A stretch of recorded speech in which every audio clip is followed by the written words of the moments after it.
Македонија, 2001 година.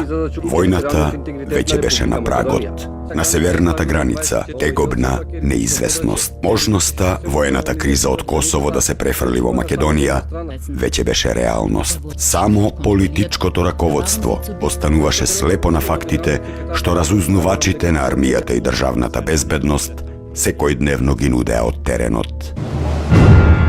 А таму, на северниот и северозападниот појас, длабоко во територијата на Македонија, веќе беа вкопани и подготвени за пролетна офанзива албанските сепаратистички и редентистички бригади. Историските наследници на некогашните фашистички миленици, балистите, сега со нови покровители го чекаа знакот за напад. Го чекаа повикот за, како што велеше нивната пропаганда, ослободување на албанските територии од униформата на славомакедонскиот окупатор. И почна